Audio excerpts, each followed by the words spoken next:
Imagine a world where every government, every corporation, and every citizen is in debt. A world where the numbers rise endlessly, yet the system never collapses. Today, that world is real. Global debt has surpassed $315 trillion, more than 3 times the size of the entire world economy. But here's the paradox. If every country is drowning in debt, then who is the creditor? Who has the power to lend money to the entire planet? The answer exists, but it hides in the shadows. Most people imagine debt as something owed to a person or a bank. But with sovereign debt, the money governments borrow, the story is very different. Governments don't borrow because they're broke. They borrow because debt is the operating system of the global financial world. A government bond is not just a loan. It's a promise backed by the future productivity of an entire nation. Every time a country issues a bond, it sells a small piece of its future, and investors line up to buy them. Banks, pension funds, insurance companies, they all rely on government bonds. Why? Because in a world full of uncertainty, these bonds are the closest thing humanity has to a risk-free asset. They are the foundation of modern finance. So who actually holds all this debt? The answer is more complicated than it seems. First, domestic institutions, banks, mutual funds, pension systems. When you pay into your retirement account, deposit money in a bank, or buy insurance, part of that money ends up in government bonds. Second, foreign governments. China buys US debt. The United States buys European debt. Europe buys Japanese debt. Everyone holds everyone else's promises. The global financial system is a web, tightly connected, impossible to separate. And then there are the central banks, the Federal Reserve, the European Central Bank, the Bank of Japan. These institutions don't just regulate the system. They are the system. But this still doesn't answer the real question. Because even if we list every bank, every pension fund, every foreign government, and every central bank, we still haven't found the true creditor.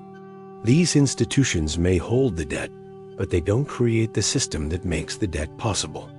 To find the real creditor, we need to look deeper into the hidden structure that keeps the global financial world running. Modern money doesn't come from gold mines or printing presses. It comes from debt creation. When a bank issues a loan, new money is born. When a government issues a bond, new financial instruments enter the system. Debt is not a side effect of the economy. It is the engine that drives it. Government bonds are not just obligations. They are the raw materials of global liquidity. Banks use them as collateral. Shadow institutions use them in repo markets. Foreign governments use them as reserves. Without government debt, the world's financial plumbing simply would not function.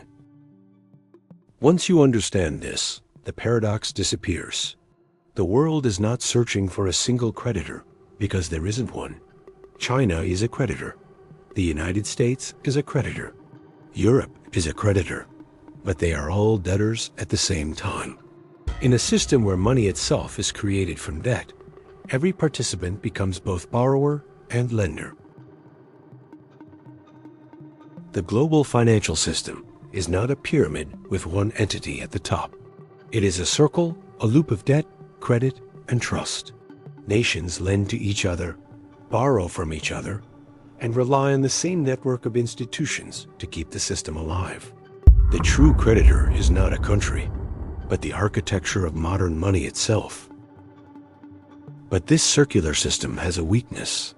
It survives only as long as everyone believes in it.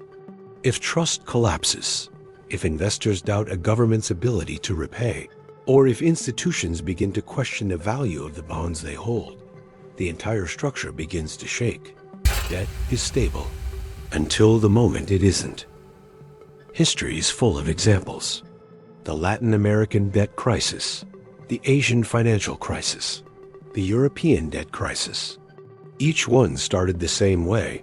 Confidence evaporated. Once trust disappears, debt loses its meaning, and the system is forced to rewrite itself.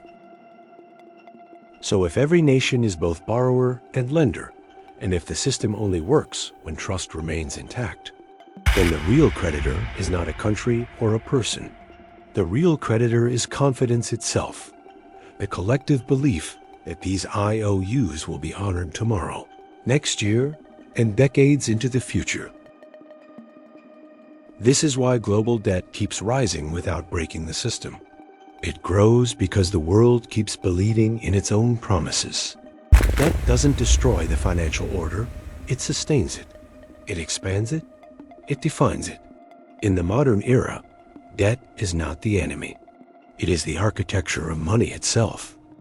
So the next time you hear that a country is deep in debt, remember this: debt is not a flaw in the system. Debt is the system.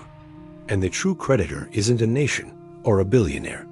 It is the entire structure of modern money, a structure built on promises, confidence, and shadows. This is shadow finance.